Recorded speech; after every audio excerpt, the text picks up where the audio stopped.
안녕하세요. 문화로 세상을 보는 똘레랑스입니다. 오늘은 고려 시기 우리 민족에게 크나큰 아픔을 준 동시에 우리 역사의 향방에 많은 영향을 줬던 몽골 제국에 대해 얘기해보고자 합니다. 몽골 제국에 대해 생각하면서 의문이 드는 것은 이들은 그렇게 무지막지한 정복의 기세를 보여줬음에도 불구하고 왜 그 지속성과 영향력을 유지할 수 없었는가에 관한 것입니다. 사실 이들의 전투력은 동시대 지구상의 어느 민족이나 국가보다 막강했습니다. 몽골군이 휩쓸고 간 자리는 풀 한 폭이 성하지 않았다고 하죠. 이들은 상대방을 철저하게 무너뜨려야 한다는 목적의식과 함께 자신들의 영역을 넓혀갔습니다.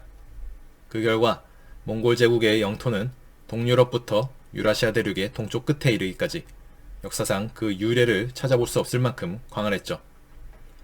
이에 비견될 만한 넓이를 가진 국가는 현대 러시아 이전의 소련 정도만이 거론될 수 있을 것입니다. 하지만 그렇게 강력하기만 했을 것 같은 몽골 제국도 그 끝을 보기까지는 그리 오랜 시간이 걸리지 않았습니다. 어찌 보면 광활한 영토가 오히려 몽골 제국의 발목을 잡았던 것이죠. 이는 현대 러시아를 보면 쉽게 이해할 수 있을 것입니다. 여러분은 혹시 시베리아나 아시아 방면의 러시아 국토를 돌아다녀 봤을지 모르겠습니다. 만약 이 지역을 방문해 보신다면 여러분은 대번 아무리 발달한 교통, 통신 체계를 갖춘 현대 국가라 하더라도 혹독한 자연과 광활한 대지 앞에서는 인간의 힘이 무력화될 수밖에 없다는 사실을 잘 깨달으실 것입니다. 시베리아 쪽 러시아 국토는 계절에 따라서 동토층이 얼고 녹기를 반복하는 까닭에 여전히 제대로 된 포장도로가 거의 없습니다. 이런 조건에서 중앙의 행정력에 의해서 국토가 효율적으로 관리되기란 매우 어려운 일이죠. 하물며 전적으로 말의 기동력을 통해 유라시아를 정복했던 몽골은 제국의 행정력을 정복지에 골고루 분배하는 과정에 숱한 어려움을 겪어야만 했습니다. 선적인 이동과 정복은 가능했을지언정 면으로의 지배력 확산은 애로사항이 많을 수밖에 없었던 것이죠. 광활한 영토를 관통하는 행정력의 존재 여부와 더불어서 또 한 가지 몽골 제국이 오래 지속되기 힘들었던 배경은 바로 유목민으로서의 문화적 특징을 꼽을 수 있습니다. 척박한 북방의 환경에서 이들이 생존을 위해 택했던 방법은 주로 게르 같은 천막을 이어 활용한 이동생활로 가축에게 먹일 풀을 찾아다니는 일이었으며 이마저도 여의치 않을 때는 정복 활동을 일으켰습니다. 하루하루 먹고 사는 일에 집중해야 했던 유목민들에게 내일을 위한 잉여 산물 축적이나 정주 문화의 발전은 아주 요원한 일이었죠. 이는 자연스럽게 하나의 장소에 정착하여서 안정적인 사회 시스템을 만드는 것이 이들에게는 매우 어색한 일이 되어버린 하나의 원인이 되었습니다. 한 치 앞도 내다볼 수 없는 어려움을 매 순간 이렇게 극복하는 과정에서 이들은 시스템보다는 각 상황에 가장 적합한 선택을 순간순간 내리는 게 더 중요한 일이었죠. 따라서 몽골인들에게는 안정적인 사회구조의 구축보다 즉흥적인 빠른 판단과 매 순간 최적화된 옵션을 선택하는 일이 생존을 위해 더 적합했을지도 모릅니다. 이로 비춰봤을 때 왕권의 계승 문제도 같은 맥락에서 이해될 수 있는 부분이죠. 몽골인들은 장자 계승 같은 유교적인 시스템에 의존하기보다는 분할 상속과 적임자 계승 제도를 통해 제국을 운영했습니다. 이는 제도에 얽매이지 않고 뛰어난 지도자를 선택할 수 있는 장점이 있었지만 분할 상속에 의한 나라의 분열과 왕자를 두고 벌이는 권력 다툼으로 인해서 제국의 안정을 기대하기란 어려웠죠. 따라서 몽골은 중국 본토를 완전히 장악하기도 전에 중앙아시아 방면의 4개의 칸국으로 분할되었습니다. 이후 원제국이 자리잡고 유라시아의 동과 서를 아우르는 광활한 지역을 호령하는 과정에도 몽골 내부의 끊임없는 권력 다툼은 계속 이어졌고 이는 제국의 끝을 빠르게 재촉하는 결과로 이어지게 되었습니다.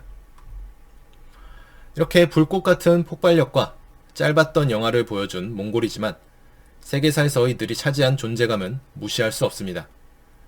아마도 유라시아의 동과 서를 한꺼번에 정복한 역사는 몽골 제국 외에는 전무후무한 사례로 볼 수 있을 것입니다. 유라시아의 동서를 차지한 사례로는 현대의 소련이나 러시아 정도를 거론할 수도 있을 것입니다. 하지만 소련과 러시아는 영토의 많은 부분이 극지방과 시베리아로 구성됐으며 중앙아시아, 중국, 중동 등 실크로드와 문명의 중심 지역은 포함하지 않는다는 차원에서 몽골과는 다른 맥락이라고 볼 수 있죠. 광활하고 다양한 문명과 지역을 정복하고 통치하기 위해서 몽골이 선택한 방법은 바로 역참제도입니다. 역참이란 먼 길을 여행했던 옛 사신이나 상인들에게 숙소와 말을 제공했던 시설로 별다른 교통수단이 없었던 과거에는 필수적인 국가시설이었죠. 로마나 중국 등 넓은 영토를 차지했던 제국뿐만 아니라 우리나라도 오래전부터 역참을 운영해왔습니다. 하지만 몽골의 역참은 이들과는 분명 다른 부분이 존재했습니다.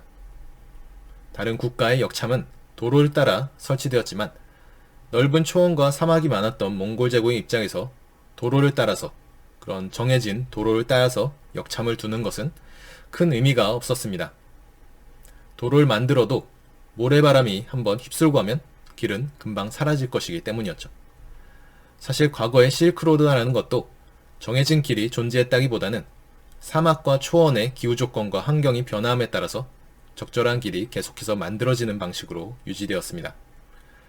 따라서 몽골의 역참은 길을 따라서가 아닌 사막이나 초원의 한가운데에 설치되었고 상황에 따라서 역참 천막을 옮겨다니면서 운영되었죠. 이는 유동적인 상속제도와 함께 몽골의 문화가 정주성보다는 기민한 순발력과 임기응변 혹은 즉흥성에 뿌리를 둔다는 사실을 반영합니다. 매 40km마다 운영된 몽골의 역참은 유라시아의 동과 서를 긴밀하게 연결해 주었습니다. 이전에도 이따금씩 동과 서의 교류는 있었지만 몽골과 같이 하나의 제국이 유라시아를 아우르면서 정기적이고 안정적인 연결망을 구축한 역사는 없었습니다. 이에 따라 동방견문록을 쓴 마르코 폴로와 같이 실크로드와 역참을 따라서 동양을 여행한 서양인들이 증가하기 시작했고 유라시아가 하나로 묶임과 함께 이전엔 없었던 세계사라는 개념도 생기기 시작했습니다. 오랜 시간 중세 속에 잠들어 있던 유럽은 몽골이 구축한 동서교류의 장을 통해서 지중해 동쪽에 더 넓은 세계가 존재한다는 사실을 자각하기 시작했고 서양의 역사는 새로운 전기를 맞이할 수 있게 되었습니다. 유목민족으로서 시스템에 의존하기보다는 임기응변과 순발력에 능했던 몽골은 그 문화가 가진 특성으로 인해 오랜 시간 제국을 유지하는 과정에 분명 한계는 있었습니다.